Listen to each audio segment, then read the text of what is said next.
ये क्या हुआ है? इधर इट वॉज ए सरप्राइज और नॉट सर। चीमा साहब, आप लोग अब स्ट्रीट पॉलिटिक्स की तरफ जाएंगे जी? कोई काबीना नहीं है, कोई वज़ीर आज़म नहीं है मुल्क के अंदर अब तक की लेटेस्ट के मुताबिक। सब्सक्राइब करें और बेल दबाएं ताकि कोई खबर रह न जाए।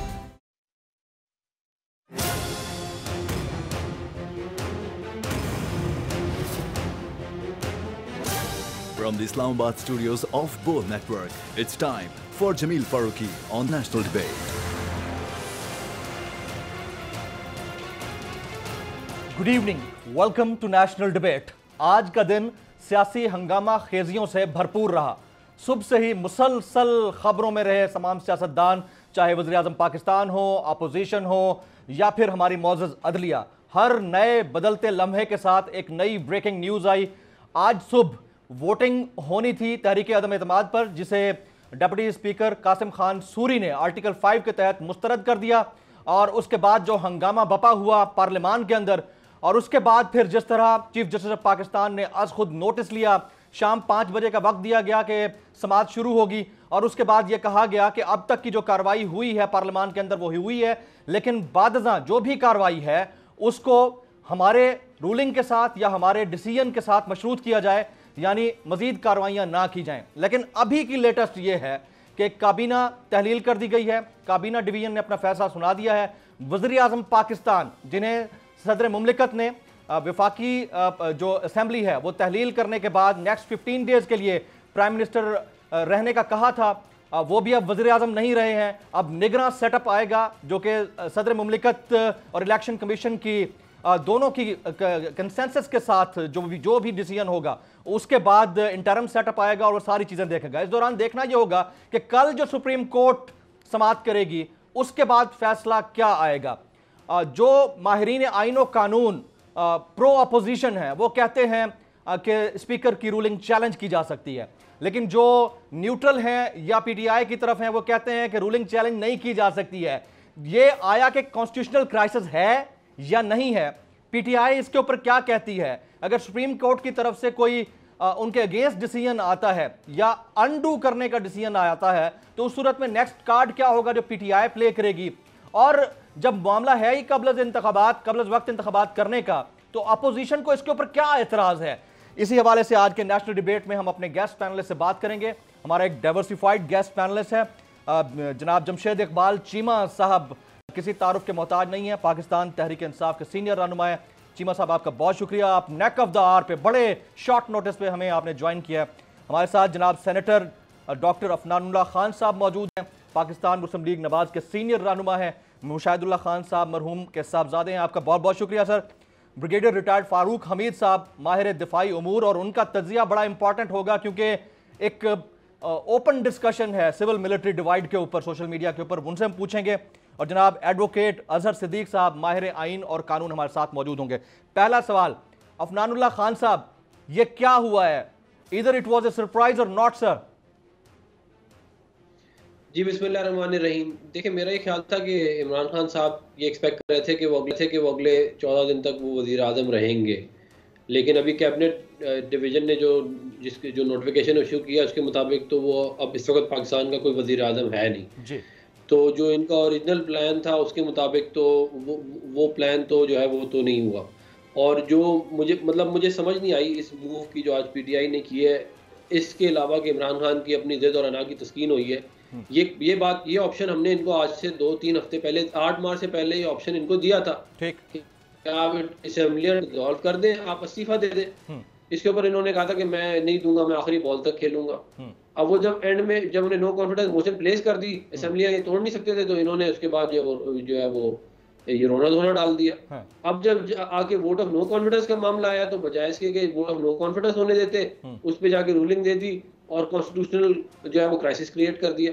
मतलब कि जब ऑब्जेक्टिव वही है जो हमारा ऑब्जेक्टिव है। देखिए, पीडीएम का ऑब्जेक्टिव तो फ्रॉम डे वन यही था कि अर्ली इलेक्शन हो और इस हुकूमत को घर भेजा जाए। वो ऑब्जेक्टिव तो हमारा दोनों तरह पूरा होता है, चाहे इधर मामला हो चाहे उधर मामला हो। लेकिन जो कॉन्स्टिट्यूशनल क्राइसिस इमरान खान साहब ने क्रिएट कर दी है, वो तो मुझे इसके अलावा के मतलब कि अपने ज़िद और अना की तस्कीन हो, इसके अलावा मुझे इसकी कोई दलील समझ में नहीं आती।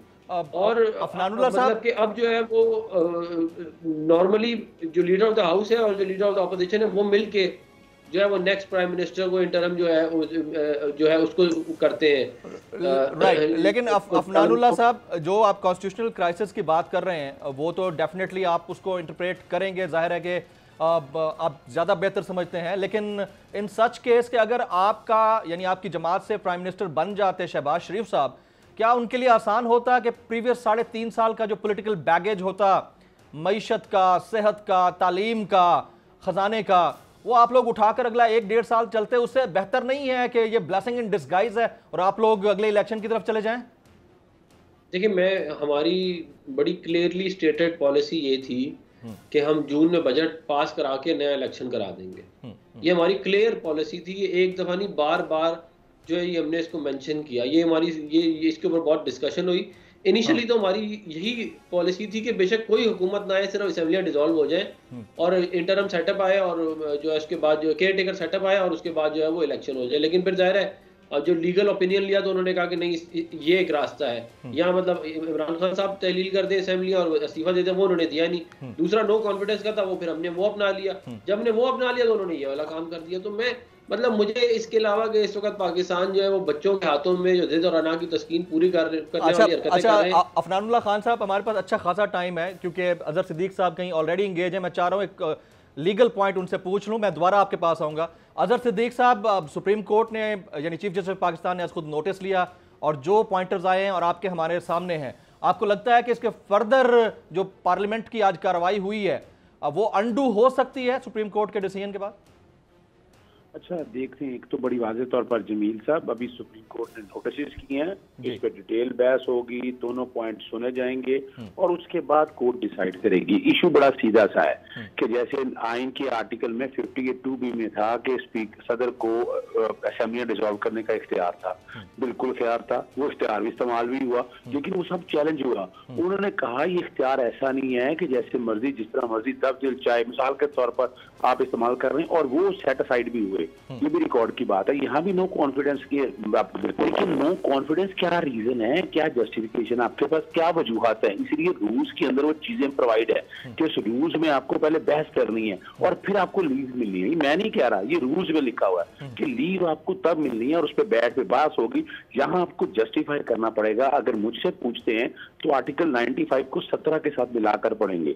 17 आर्टिकल ये है कि कोई भी पार्टी पाकिस्तान की सालमियत और बाकी चीजों के खिलाफ काम करेगी तो वो डिसबैंड हो जाएगी, डिस्क्वालीफाई हो जाएगी। और इसी को आर्टिकल 95 के साथ मिलाकर अगर आप पढ़ें तो कोई ऐसा वजीर आजम जो मुल्क की सालमियत के खिलाफ हटाएंगे कैसे भाई, उसके अगेंस्ट आप नो कॉन्फिडेंस मूव ले आएंगे इन रीजन के साथ और उसे हटा देंगे। लेकिन ये ऐसा कभी भी इंटेंट नहीं था कि 10, 12, 15 बंदे जो है ना वो साथ मिलाकर अभी यार मैं आप 2 मिनट ठहर जाए, 10-15 मिनट बैठकर आप 10-15 मिनट बैठकर आप 10-15 बंदे उठाएं और आकर कहें आप उसको उठाकर फेंक देंगे, वो पॉसिबल नहीं है, वो नहीं हो सकता है। याद, इसीलिए स्पीकर को इख्तियार दिया गया। स्पीकर ने उसी इख्तियार को इस्तेमाल किया, आर्टिकल 5 के साथ रख के। सुप्रीम कोर्ट के आप नेशनल असेंबली के रूल्स भी हैं, सिर्फ आर्टिकल 5 को लेके ना चलें, वो तो obedience to the constitution, loyalty आप सारी साबित करनी है और उन्होंने बिल्कुल आइन और कानून के मुताबिक इख्तियार इस्तेमाल किया है। ठीक, एब्सोल्युटली राइट। अजहर साहब साथ रहिएगा। जमशेद चीमा साहब, आपसे एक तो गुजारिश है, कैमरे की तरफ देखिएगा, ऊपर देख रहे हैं। मैं सवाल आपसे पूछना चाह रहा हूँ, ये क्या सरप्राइज किया है आपने आज? देखिए, बेसिकली तो ये एक यू कैन से सियासी मसला है।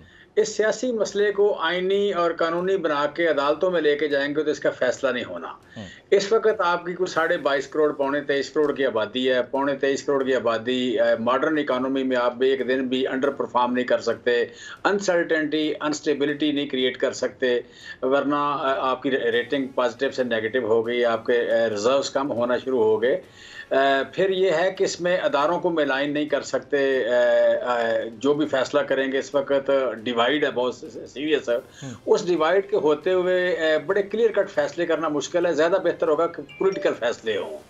सो पॉलिटिकल फैसला जो है कि आप नए फ्रेश इलेक्शन में चले जाएं, फ्रेश मैंडेट के लिए चले जाएं। सो इसमें मैं समझता हूं कि शायद पीपल्स पार्टी के बगैर ये काम कर नहीं सकते थे मुस्लिम लीग नून और फजलुर रहमान साहब, और पीपल्स पार्टी का लालच जो है उसकी कोई हद नहीं है। वो समझते हैं कि चोपड़ियां और दो के वो सिंध की गवर्नमेंट भी डिसॉल्व ना हो और वो शरारतें भी करें, एक जरदारी सब पे भारी, वो पैसों का मतलब 50-60 करोड़ रुपए 70 करोड़ रुपए डेली कमाते हैं वो सिंध गवर्नमेंट से। उन पे इल्जाम है कि वो 13% PSDP का पहले 13% लेते हैं, फिर आगे फंड्स रिलीज करते हैं। सो माशाल्लाह पूरा एक माफिया, पूरा एक वो खरीदा हुआ मुल्क बना हुआ है उनका दिल करता है कि वो 6 करोड़ की जो आबादी है वो भी हमारे कंट्रोल में रहे और हम सारे पाकिस्तान में जाके छेड़छाड़ भी करें। मतलब एक नेशनल पार्टी, एक अंदरूनी सिंध की पार्टी बन गई और उस पर शर्मिंदा नहीं है, वो फख्र करते हैं और बार बार कहते हैं एक जरदारी साहब पे बारी। सो अब वो उन्होंने कहा कि जनाब ये असेंबली डिसॉल्व नहीं होनी चाहिए, ये हम वोट ऑफ नो कॉन्फिडेंस पे जाएंगे और सिंध की गवर्नमेंट तो जरूर रहनी चाहिए। भाई ऐसा हो नहीं सकता कि यहाँ पे 6 गवर्नमेंट्स हैं, 4 सूबों की हैं, फिर GB की है, कश्मीर की है, कुछ सारी गवर्नमेंट टूट जाए, मतलब 7वीं गवर्नमेंट आप पहले मरकज की है कि 7 गवर्नमेंट 6 टूट जाए और एक रह जाए, ये तो हो नहीं सकता। सारों को आप छेड़ें और आप महफूज रहेंगे, ये तो नहीं हो सकता। लिहाजा मैं समझता हूँ कि मुस्लिम लीग नून में भी बजाय जरदारी साहब की ब्लैकमेलिंग में आने के, ये सिंपल सी बात है जो सेनेटर डॉक्टर अफनान बात कर रहे थे, वो बड़ी इंपॉर्टेंट बात है। वही एक साहिब रास्ता है, वही एक अक्लमंदी का रास्ता है कि बजाय हम जाके अपने आप को अदालतों के रहमो करम पे छोड़ें, तो सर आप उनकी ऑफर को कबूल कर लेते हैं जो ऑफर आप लोगों को की गई थी 7-8 मार्च को की गई थी कि इस्तीफा दे दें या असेंबली डिसॉल्व कर दें। देखें हमारा 5 साल का मैंडेट है, 5 साल का मैंडेट 5 साल पहले मुस्लिम लीग नून ने भी किया, इतने बड़े इल्ज़ामात लगे, इतनी ज़्यादा इनके खिलाफ काम हुआ, फिर भी आप पहले 5 साल पूरे किए, उससे पहले पीपल्स पार्टी ने किए। हमारा हक है कि हम कोशिश करें कि हम 5 साल पूरे करें, लेकिन जब आप समझते हैं कि चीज़ नहीं, तो फिर भी आपने ये अगली एफर्ट है कि आप कहीं जाके तो कोई लॉ एंड ऑर्डर का मसला ना हो, अनस्टेबिलिटी का मसला ना हो, फिर आप यू कैन से कि यहाँ पे कोई डिवाइड इतनी सीरियस ना हो जाए, अवाम इतने ज़्यादा अनसर्टन ना हो। सो बेसिकली जो आप अच्छा ले सकते हैं, अच्छा कोई रिजल्ट निकाल सकते हैं, वो निकालना आपका हक है। पहले 5 साल पूरे करने की कोशिश करना ये हमारा हक था। अब अगर नहीं हुए तो फिर अगला ये है कि आप फ्रेश मैंडेट पे चले जाएं, बजाय ये कंसल्टेंटी और खरीदो फरोख्त। इतने लोग मिलके आप कह लें, मैं समझता हूँ आज हम सूरत ये हो गई है, आज हम वोट ऑफ नो कॉन्फिडेंस जीत भी जाएं तो हम 1.5 साल पूरा नहीं कर सकते, और ये भी जीत जाए तो ये भी टाइम पूरा नहीं कर सकते। क्यों? लिहाजा आप सिंपल क्यों आप क्यों नहीं पूरा कर सकते? अगर आप वोट ऑफ कॉन्फिडेंस ले लेते हैं तो आप क्यों नहीं पूरा कर सकते?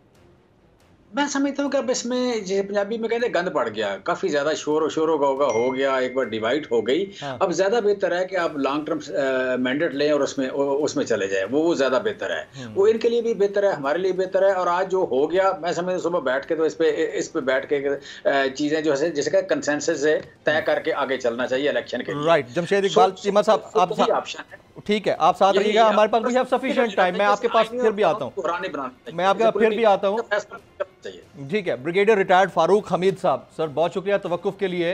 अब सोशल मीडिया के ऊपर बड़ी सीरियस डिस्कशन है, जाहिर है सोशल मीडिया को वैसे तो कोई इतना सीरियस नहीं लेता, लेकिन फिर भी बड़े बड़े लेवल पर बहुत सारे लोग बोल रहे हैं कि एक ओपन सिविल मिलिट्री डिवाइड है जिसकी वजह से सिचुएशन यहाँ तक पहुँची है। आप इसके ऊपर कैसे कॉमेंट करेंगे और क्या नतीजा निकलता देख रहे हैं?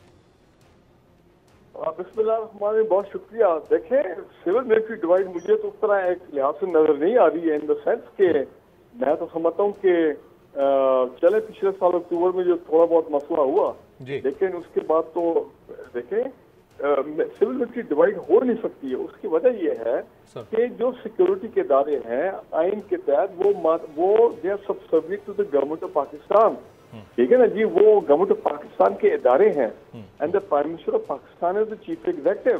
तो लिहाजा देयर इज नो क्वेश्चन। अब नहीं रहे सर, अब नहीं रहे, काबीना डिवीजन ने फैसला दे दिया, असेंबली तहलील हो गई है, prime minister is no more a prime minister. जी फारूक हमीद साहब।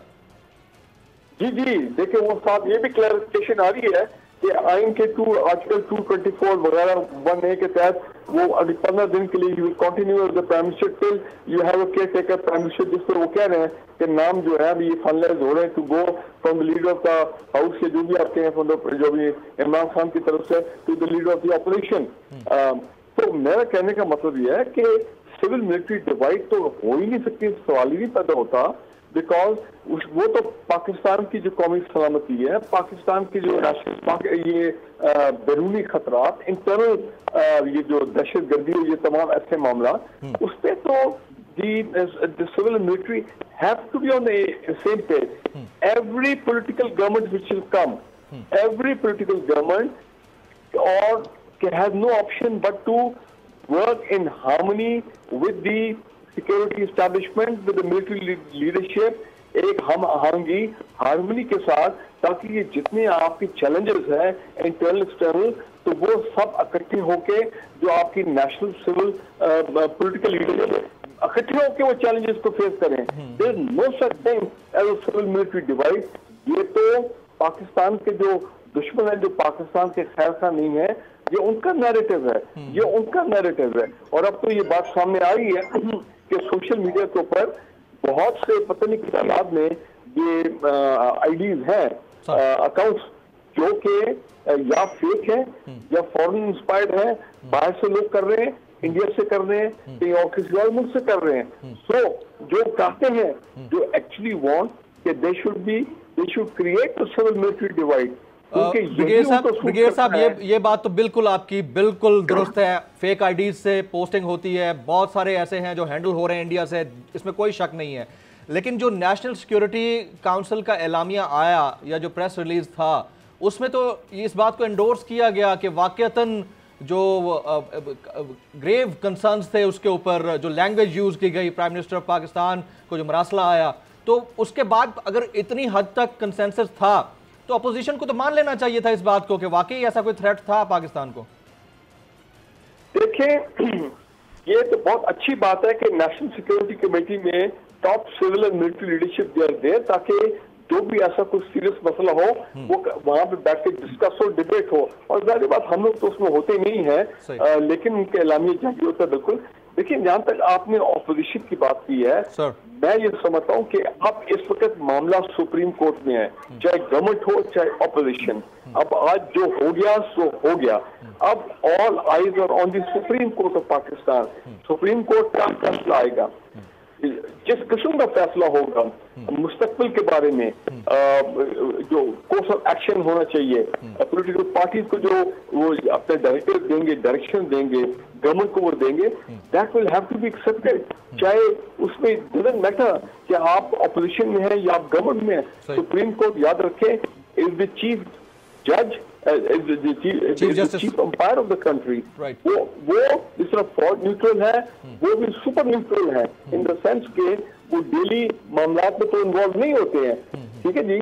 गवर्नमेंट जब ऐसा एक मामला आ जाए जिसमें एक आप कहें कि there is a constitutional crisis या मामलात में विद द कॉन्स्टिट्यूशन की इंटरप्रिटेशन होनी है, कुछ एक्शन ऑफ द स्पीकर, तो then it is the supreme court of Pakistan. तो लिहाजा मैं ये समझता हूँ उनका जो फैसला होगा वो पाकिस्तान के बेस्ट होगा, पाकिस्तान की डेमोक्रेसी के लिए और आइन को अपहोल्ड रूल ऑफ लॉ के हवाले से. तो भी नाउ और कोई मैटर नहीं करता मेरे लिए इस वक्त पाकिस्तान में.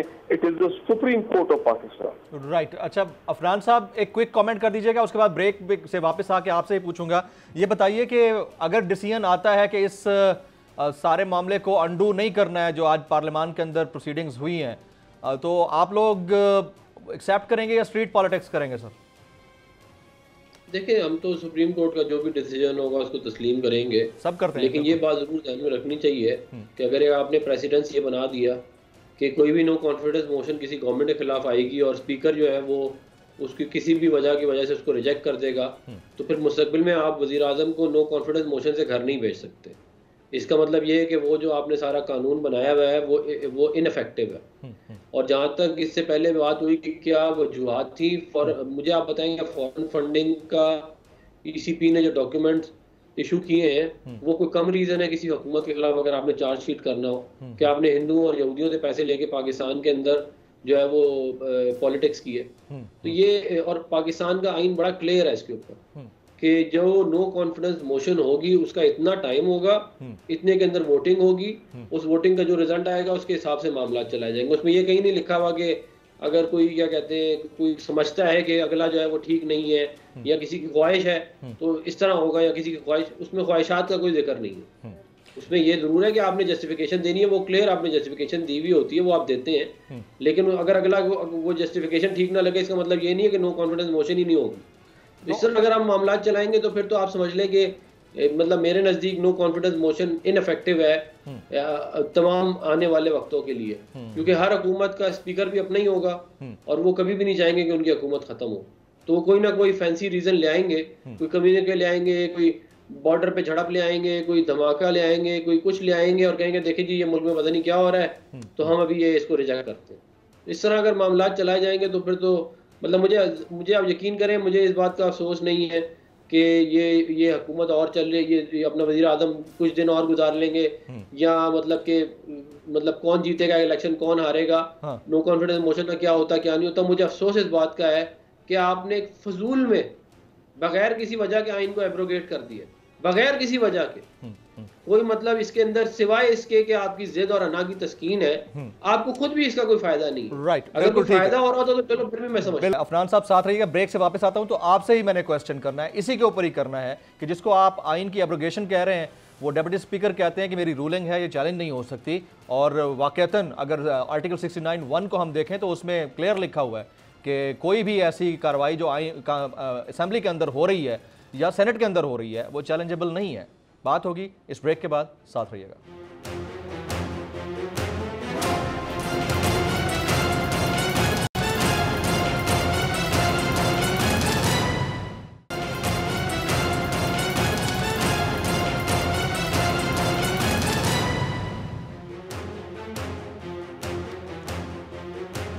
Welcome back. मैं अपने तमाम मोअज़्ज़ज़ मेहमानों को एक बार फिर से खुश आमदीद कहता हूं। सेनेटर अफनानुल्लाह खान साहब, आप लोगों के कैंप में इस वक्त चल क्या रहा है? आई मीन सिर्फ सुप्रीम कोर्ट के डिसीजन का इंतजार हो रहा है या फिर कुछ और भी सोचा जा रहा है?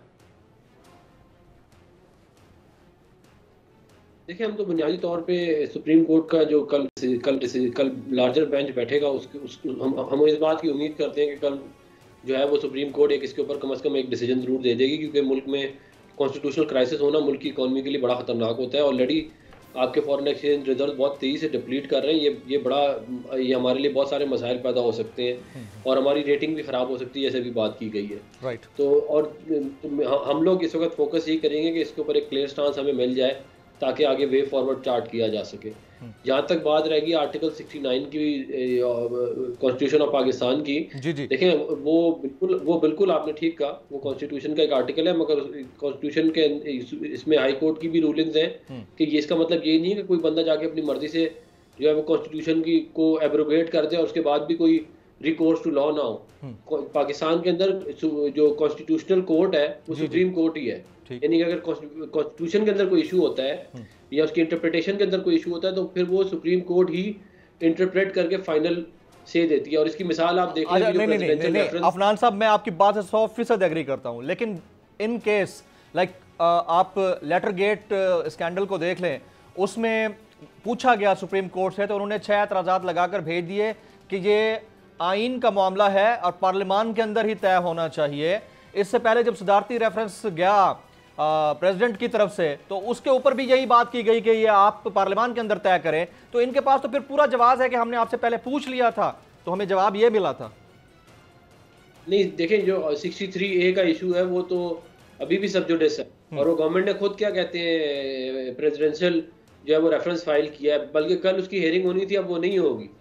तो ये तो मतलब, और ये एक दफ़ा नहीं बहुत दफ़ा पाकिस्तान की हिस्ट्री के अंदर कॉन्स्टिट्यूशनल इश्यूज के ऊपर सुप्रीम कोर्ट की वर्डिक्ट आए हुए हैं।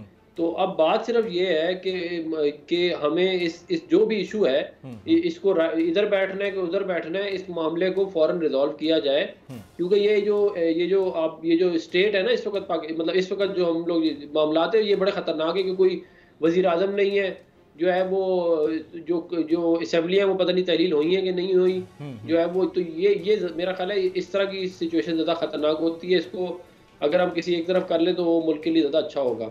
और मेरा ये भी ख्याल है कि देखिए, हम ये बात ज़हन में रखें कि अगर कॉन्स्टिट्यूशन में आर्टिकल 69 है तो कॉन्स्टिट्यूशन में वो वाले आर्टिकल भी है जिसके तहत आप नो कॉन्फिडेंस मोशन ला सकते हैं। अगर आप इस तरह करना शुरू कर दें जो आज किया गया है, फिर तो आप उन आर्टिकल्स को इनवैलिडेट करते हैं, यानी कि उन आर्टिकल्स की कोई ज़रूरत ही नहीं है। आप किसी भी सिटिंग गवर्नमेंट को घर भेज ही नहीं सकते, क्योंकि स्पीकर की सवाबदीद है कि वो समझता है तो वो नो कॉन्फिडेंस को रद्द कर देगा, नहीं समझता तो उसको चलने देगा। तो ये अगर इस तरह मामला चलाए जाएंगे तो फिर तो मेरा ख्याल है बहुत मसाइल पैदा होंगे आने वाले वक्तों में हमारे लिए। राइट। अच्छा, अब क्योंकि कॉन्स्टिट्यूशन में दोनों चीजें मौजूद हैं, दोनों आर्टिकल्स अपनी जगह पर हैं, जैसे एक हमारी बॉडी है उसके दोनों बाजू हैं, आप राइट हैंड से लिखना चाहें या लेफ्ट से लिखना चाहें, बट ये तो नहीं कह सकते कि एक बंदा अगर राइट हैंड से लिख रहा है तो लेफ्ट हैंड से लिखना अनकॉन्स्टिट्यूशनल होगा। ये बड़ा इंपॉर्टेंट क्वेश्चन है। मैं इससे पहले कि अजहर सिद्दीक साहब की तरफ जाऊं, चीमा साहब, आप लोग अब स्ट्रीट पॉलिटिक्स की तरफ जाएंगे जी? देखिए, पॉलिटिक्स तो है ही स्ट्रीट्स में ना, पॉलिटिक्स तो है ही अवाम की, पॉलिटिक्स तो है ही अवाम की, और हमें तो बार बार ताना दिया गया कि आप स्ट्रीट पॉलिटिक्स में जाएं, बीइंग वज़ीर-ए-आज़म जाएं, ठीक है, बीइंग गवर्नमेंट जाएं, साबित करें जाके कि आप पॉपुलर हैं। अदरवाइज हम तो आपको बहुत अनपॉपुलर कह रहे हैं। कुछ चंद मतलब आप सहाफ़ियों को पैसे दे दिला के तो आप कह लें कि उन्हें कहा गया कि सुबह दोपहर शाम क्वाली किया करेंगे, गवर्नमेंट अनपॉपुलर हो गई, बाहर निकलेंगे तो पत्थर पड़ेंगे, ये होगा वो होगा, परफॉर्मेंस बड़ी ख़राब है और हिस्ट्री की सबसे बुरी परफॉर्मेंस है वगैरह वगैरह। हमने नंबर दिए तो उन्हें कहा कि नंबर क्या होते हैं, नंबर तो कुछ भी नहीं, आप अवाम में जाके देखें। हम अवाम में गए तो वहाँ लाखों ने मिलियंस लोग निकले। पाकिस्तान की तारीख का सबसे बड़ा जो जलसा या सबसे बड़ी मोबिलाइजेशन जो है वो वज़ीर-ए-आज़म पाकिस्तान ने तकरीबन 1 महीने में कर दी। तो फिर सारा बयानिया, सारे चैनल, वही सारे साफिये में कह रहे थे कि जी आप तो अंदर बैठ के काम करें, अंदर बैठ के काम करें, आप परफॉर्म करें वज़ीर-ए-आज़म हाउस में, आप क्यों बाहर जाते हैं? फिर उसके बाद आ गया कि जनाब आप पार्लियामेंट में नंबर पूरे करें, बाहर क्यों जाते हैं? भाई आम काना बात है। कभी पॉलिटिकल गवर्नमेंट अपने वोटर से दूर रह सकती है, आवाम से दूर रह सकती है। उसने जहां उसको मसला होगा, जहां वो इंस्टीट्यूशन का मसला हो, वो आप कह लें कि किसी अदारे के साथ मसला हो, वो अपोजिशन के साथ मसला हो, वो किसी बात को मनाने का ये एक डिवीजन हो जाए एक पॉइंट ऑफ व्यू पे, उसने बार बार अवाम के पास जाना है। सो हम अवाम के पास गए तो ये रोना शुरू कर दिया। सो बेसिकली हमने स्ट्रीट पॉलिटिक्स ही करनी है। और आगे देखें, इलेक्शन का मौसम आ गया, इलेक्शन का माहौल बन गया है, इलेक्शन का माहौल बन गया। अब ये बात बेमानी है कि जी आप कह लें किस तरह ये गवर्नमेंट खत्म हुई, वो आप कह लें कि वज़ीर-ए-आज़म पाकिस्तान ने खुद खत्म की, या क्योंकि ये सबके लिए एक्सेप्टेबल है चीमा साहब, सबके लिए एक्सेप्टेबल है कि अर्ली इलेक्शंस हों, और सारे यही कह रहे थे एक्सेप्ट फ्रॉम पीपल्स पार्टी। बाकी तो सब यही चाहते हैं कि जल्दी इलेक्शंस हों ताकि जिसका मैंडेट है वो वापस आए। नहीं, इन्वेस्टर वो है ना, बात इनकी मजबूरी ये है कि इन्वेस्टर वो था, वो जो सिंध हाउस में बंदे बिठाए हुए थे 20-25 करोड़ दे के, और जो खर्चे और मालिश और मसाज वगैरह कराते थे वो सारे पैसे जरदारी साहब के थे। लेकिन सर आप लोगों के पास सबूत कोई नहीं है ना, मसला सारा ये है। सबूत दे नहीं रहा, मैं बातें कर रहा हूँ सर, मैं सबूत दे नहीं रहा, मैं सबूत देना नहीं चाहता। देखें, कोई किसी ने इनकार किया तो मैं सबूत दूं ना, कोई इनकार ही ना करे मैं सबूत क्यों दूं? सो बेसिकली मैं कह रहा हूँ कि ये पहले इन्वेस्टर वो है, तो ये मजबूरी इनकी वो थी, लिहाजा वो यहाँ पे एक नई बन रही थी, क्या नाम है, एक पॉइंट ऑफ व्यू कि शायद कोई 20-30 अरब रुपया हो तो आप पाकिस्तान खरीद सकते हैं। हालांकि पाकिस्तान में तो मैं समझता हूँ कि कोई 6 कनाल का प्लाट इस्लामाबाद में 20-30 अरब का होता है, बट ये ऐसी बदकिस्मत कौम है कि जिसमें कोई 20-30 MNA आप कोई 20-20 करोड़ दे के खरीदें तो 40 अरब में आ जाएंगे। 30-40 अरब में आप सारा पाकिस्तान अपना गवर्नमेंट गिराएं, गवर्नमेंट अपनी बनाएं, उनसे जो कुछ लिखवाना लिखवा लें। कोई अमेरिका में बैठ के आपको कंट्रोल कर ले, कोई न्यूजीलैंड में बैठ के कर ले, कोई इंग्लैंड में बैठ के कर ले, आप कंट्रोल हो जाएंगे। ये तो एक अजीब सी बदकिस्मती होने लगी थी जिसे हमने रोक लिया, सच्ची बात है। और मैं समझता हूँ कि सेनेटर अफनान यहाँ बैठे हैं, अफसोस के साथ मैं कहूँगा कि इस दाग के साथ, इस स्टिग्मा के साथ मुस्लिम लीग नून को चलना नहीं चाहिए था। इस स्टिग्मा के साथ जब आ गई, पैसे आ गए अमेरिका के आगे, वहां बैठ के एक फैसला हुआ, वहां से एक मूवमेंट आ गई और ओपन हो गई, नंगी हो गई। उसके बाद इनको इस बात से पीछे हट जाना चाहिए था। अल्टीमेटली सियासी फैसला होना था, अल्टीमेटली फैसला तो वो होना था, हो गया।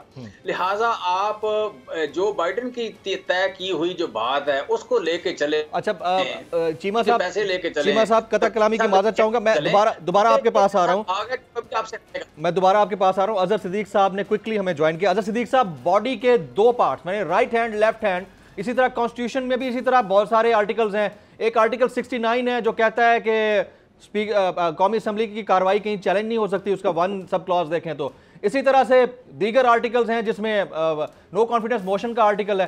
तो ये तो अगर एक कोई आती है तो दूसरे को अनकॉन्स्टिट्यूशनल तो कोई नहीं कह सकता ना कि ये वाली कॉन्स्टिट्यूशनल है और दूसरी अनकॉन्स्टिट्यूशनल है। अच्छा देखिए, बड़ी जबरदस्त बात की आपने जमील साहब। अब ये हमारे यहाँ क्या आ रहा है, हमारा जिसका दिल चाहता है कहता है आर्टिकल 6 तो इस तरह रेडियो की तरह पटता फिरता है कि जिस पे मर्जी लगा दें आप, यानी ना पता ना वास्ता। अभी वहाँ क्या है, सबवर्शन है आपका, अगर एब्रोगेट हुआ है और डिक्टेटर अमूमन आकर ये करता है। आपने पिछले दिन देखा कि कौमी असम्बली का इजलास जो है, कौमी असम्बली का इजलास 14 दिन में नहीं हुआ, इन्होंने कहा आर्टिकल 6 लगा, तो आज तक आर्टिकल 6 लगा दिया।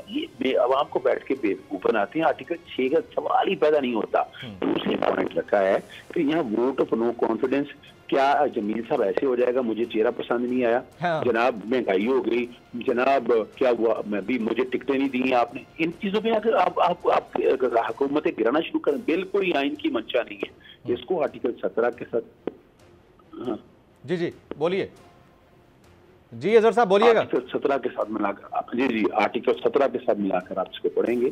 आर्टिकल 17 में लिखा हुआ है बड़ा वाज़ेह तौर पर कि मुल्क की सालमियत के खिलाफ, या आप मिसाल के तौर पर डिफेंस पे या उसके अलावा पैसा लें, और पैसा लेके उस मुल्क के खिलाफ, ये वो हालात है जहाँ वोट ऑफ नो कॉन्फिडेंस का इस्तेमाल होना है। और ये केस बड़ा वाज़ेह तौर पर उल्टा केस है कि जिसमें इस मुल्क में पैसा लगा के आप वोट ऑफ नो कॉन्फिडेंस आप करवाने जा रहे हैं, और इसमें एविडेंस सारी आ गई। सुप्रीम कोर्ट में मामला लेके गए, सुप्रीम कोर्ट ने क्या इस मामले को जब टेकअप किया, सुप्रीम कोर्ट ने इस मामले को सीरियस लेके गए, ऐसा नहीं ये मामला लेके जाए आप नेशनल असेंबली के सामने ही, नेशनल असेंबली जो कि आर्टिकल 69 को सामने रखते हम तो देख ही नहीं सकते, ये मामला देखना है आप सुप्रीम कोर्ट असेंबली में। अब नेशनल असेंबली के सामने ये मामला लेकर गए हैं, आर्टिकल 69 को सामने रखते हुए नेशनल असेंबली के स्पीकर ने जब इसको देखा कि ये वोट ऑफ नो कॉन्फिडेंस जो है ये तो मुल्क की सालमियत के खिलाफ आ रही है, जो चीजें सारी अब रिकॉर्ड पे रखकर, तो उन्होंने इसको रिजेक्ट कर दिया। और वैसे भी देखिए, ये रिजेक्ट करके ये दोबारा भी आ सकती थी, ये तीसरी दफा भी आ सकती थी, चौथी दफा भी आ सकती थी। अब वज़ीर के पास एक इख्तियार है असेंबली डिसॉल्व करने का,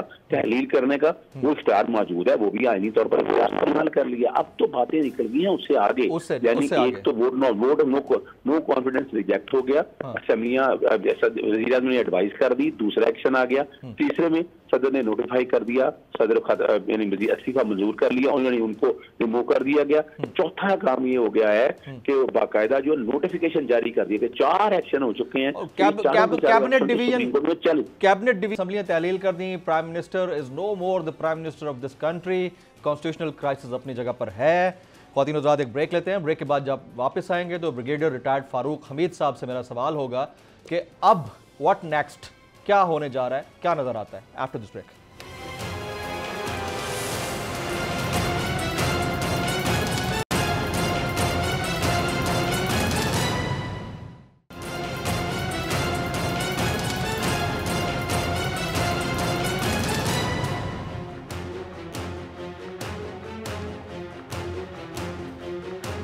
वेलकम बैक। अपने तमाम मौजूद मेहमानों को एक बार फिर से खुश आमदीद कहते हैं। ब्रिगेडियर रिटायर्ड फारूक हमीद साहब, एक कॉन्स्टिट्यूशनल क्राइसिस तो आ गया है, कोई काबीना नहीं है, कोई वज़ीर आज़म नहीं है मुल्क के अंदर अब तक की लेटेस्ट के मुताबिक, और पूरा मामला रूलिंग के हवाले से वो सुप्रीम कोर्ट के अंदर है। क्या हो सकता है आने वाले दिनों में? देखिए जी, आई एम वेरी क्लियर कि सुप्रीम पाकिस्तान में वैसे भी मेरी नजर में जमहूरियत रवा दवा है। अभी केपी के government election, local government election खत्म हो गए, पंजाब के आने, if I am not wrong, मई में ऑलरेडी उसकी एक डेट है पंजाब की लोकल गवर्नमेंट इलेक्शन। तो डेमोक्रेटिक प्रोसेस तो पाकिस्तान में मेरी नजर में ठीक ठाक चल रहा है, जलसो जुलूस भी चल रहे हैं, तकरीरें भी हो रही हैं, पार्लियामेंट के फ्लोर पे झगड़ा भी होते हैं, लेकिन तकरीरें भी धुएंधार होती हैं, सारे ये तमाम चीजें हो रही है। सुप्रीम कोर्ट का फैसला डेमोक्रेटिक डील है, वो उसको मेरा नहीं ख्याल है कि उसको रिवर्स डायरेक्शन में चलाएंगे, वो इसको आगे लेके चलेंगे ताकि प्रोसेस चलता जाए। और ये जो पॉलिटिकल पोलराइजेशन इतनी हुई है, ये पॉलिटिकल टेम्परेचर जितने हाई हैं, इनको कूल डाउन किया जाए, यानी सर आपको लगता है, ये आपकी राय है कि जो रूलिंग हुई है पार्लियामान के अंदर वो अनडू नहीं होगी, फर्दर स्टेप नेक्स्ट की तरफ जाया जाएगा, ये आपकी राय है? मेरी भी यही राय है बाय द वे। हाँ, मेरी असेसमेंट यही है कि supreme court is always progressive, forward looking. वो बेस्ट सोल्यूशन जो सबके लिए है वो ये है कि go to the election, to the people for a fresh mandate ले, ताकि उसके बाद फिर मामला जिधर रुका है वहां से फिर आगे चल पड़े। और हमारा कानून बड़ा क्लियर है, इंटरिम गवर्नमेंट 90 दिन में इलेक्शन वगैरह वगैरह, वो तमाम चीजें, and I think that process should go on, and मुझे उम्मीद है कि ये प्रोसेस इंशाल्लाह करेंगे और जो फैसला तो होगा सब लोगों पे बाइंडिंग होगा, को एक्सेप्ट करेंगे। अगर कोई अपील में जाना चाहेगा तो अपील में चला जाएगा, जो भी सुप्रीम कोर्ट का तरीका है। राइट। डॉक्टर अफनानुल्लाह साहब, ये बताइएगा कि केपीके के इलेक्शंस की बात की ब्रिगेड साहब ने, बल्दियाती इंतखाबात की, जो नताइज आए आप उसको तस्लीम करते हैं? क्योंकि अगर यही सिचुएशन है और पिछले 1.5 महीने में जो खान साहब ने एक स्टेज सेट किया है, so all stage is set for him and he can hit hard, hit back very hard. देखिए, हम जो इलेक्शन का रिजल्ट आया उसको बिल्कुल तस्लीम करते हैं, लेकिन 135 टोटल सीटों में से 42 सीटें जीतना अगर बहुत बड़ा कमाल है तो बस ठीक है, फिर मुबारक हो उनको। और वो भी जब हुकूमत इनकी थी, जरा तमाम हुकूमती रिसोर्सेज इन्होंने इस्तेमाल किए, उसके बाद भी सिर्फ 42 सीटें जीते 135 में से। अगर पीडीएम की जमातें मिलाएं तो इनसे बहुत ज्यादा सीटें जीत चुकी है। तो मेरा ये ख्याल है कि जो महंगाई, जो इकोनॉमिक मेल्टडाउन, जो अनएम्प्लॉयमेंट, जो फॉरेन एक्सचेंज के रिजर्व्स की डिप्लीशन है, जो आपके मुल्क में पिछले 3 साल में जो कुछ होता रहा है, पौने 4 साल में, उसके बाद इनकी टिकट लेने वाले भी नहीं है। ये सिर्फ ये तकरीरें करने से लोगों के पेट नहीं भरते। भूखे आदमी जो है ना, वो तकरीरें सुन के अपना पेट नहीं भर सकता। तो मेरा ये ख्याल है कि इमरान खान साहब की उनकी जो पॉलिटिकल मनूवरिंग थी, जो उनकी ऑप्शन थे, वो बहुत अब सेनेटर साहब इलेक्शन ये स्टेट ऑफ डिनायल नहीं हो गई? मुझे नहीं लगता कि वो इतने बड़े बुरे फेज में है कि वो इलेक्शन का भी ऐलान कर देंगे, उनकी टिकट लेने वाला कोई नहीं रहेगा। आपको लगता है कि सिचुएशन वाकई ऐसा है? क्योंकि सिचुएशन तो बाहर बिल्कुल ऐसी नहीं है।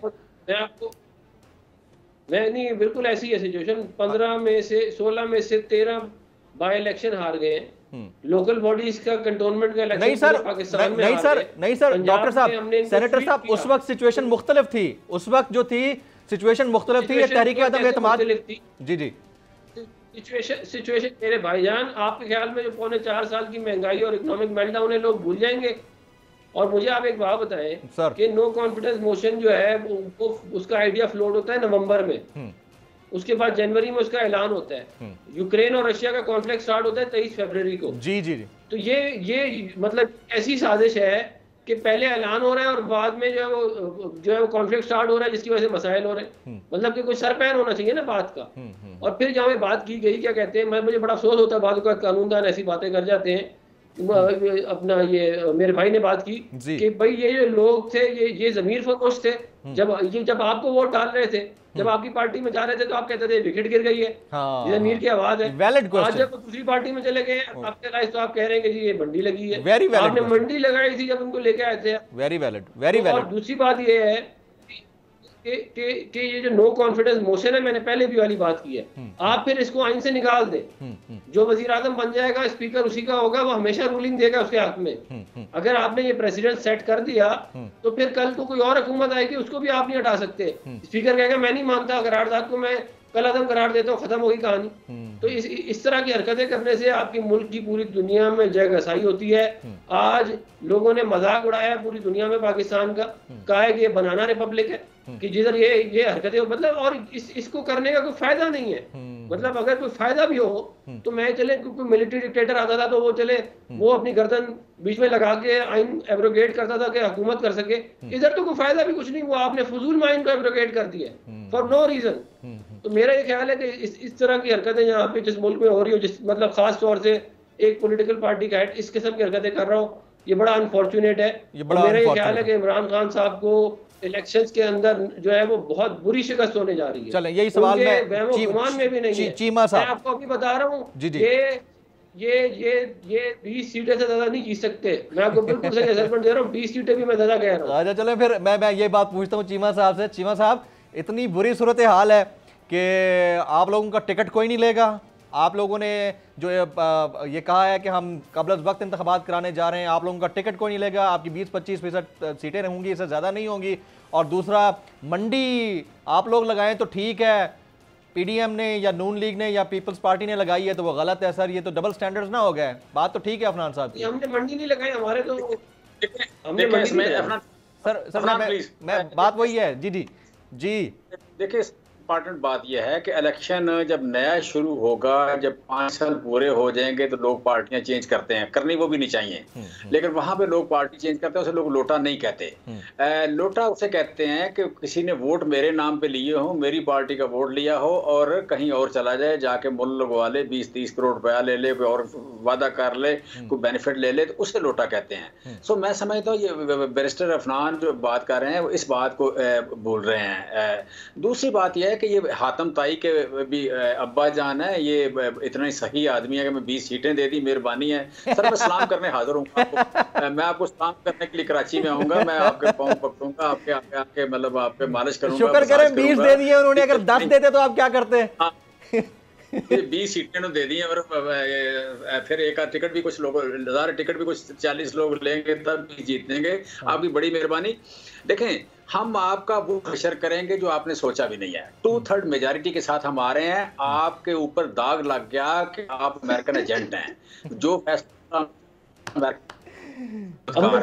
आप पे ये इल्जाम लग गया कि आप सारे खरीदना पड़ता है आपको, आप वोट खरीदते हैं। आप पहले रिश्वत खाते हैं, पैसे खाते हैं, फिर वो पैसे लगा के वोट खरीदते हैं। ये इतना गंदा इल्जाम है। आप पे पहले आपके नौकरों के अकाउंट से पैसे निकलते थे, वो तो था ही था, लेकिन फिर आपने सिंध हाउस में नोटों की गुड्डियां पड़ी हुई थी और फिर आपने सारी उम्र में एक नैरेटिव बिल्ड किया कि गद्दारी सबसे बड़ी बीमारी है। सबसे बड़ी बीमारी के साथ आपने हाथ मिला के खड़े हो गए। इस मुल्क के सारे करप्ट लोग एक लाइन में खड़े हो गए और दांत निकाल रहे थे इस मुल्क के लोगों की बेबसी पे। और चीमा साहब एक कमेंट कर लेने दिया। जी अफनान साहब कुछ कह रहे हैं आप? इंटरनेशनल कह रही है इमरान खान चैंपियन है करप्शन का, इससे ज्यादा करप्ट आज तक रही नहीं है। सारे पाकिस्तान के मायनात चोर जो है इमरान खान के साथ पूरी बात यार, खुद सबसे बड़ा चोर है इस मुल्क। जी चीमा साहब अब अफनान साहब बोलने दीजिए। जी चीमा साहब, चोर है, आपने आटा चीनी में लोगों को लूट लिया है, आप दूसरों को चोर कर रहे हैं। आपने कौन सा ऐसा चीज है जिसके अंदर आपने माल ना बनाया? अच्छा अब ये जो पार्लियामान के अंदर होने वाली लड़ाई है ना, वो इधर दो स्काइप्स पे शुरू हो गई है और मैं नहीं चाह रहा, ये मेरे प्रोग्राम का फॉर्मेट नहीं है कि दो लोगों को आपस में लड़वाया जाए। मुल्क नाजरीन इस वक्त कॉन्स्टिट्यूशनल क्राइसिस में है। इस वक्त मुल्क में कोई प्राइम मिनिस्टर नहीं है, मुल्क में कोई काबीना नहीं है, मुल्क के अंदर कोई वज़ीर ख़जाना वज़ीर दाखिला नहीं है, और सारे जो कल सुबह तक या आज सुबह तक वफाकी वज़ीर थे वो सिर्फ रहनुमा रह गए। तो अब देखना ये होगा कि अगले एक आध दिन के अंदर इस कॉन्स्टिट्यूशनल क्राइसिस को सेटल करने के लिए कौन फ्रंट पे आता है और सुप्रीम कोर्ट कितनी जल्दी डिसीजन लेती है। आज के प्रोग्राम से जमील फारूकी को इजाज़त दीजिएगा।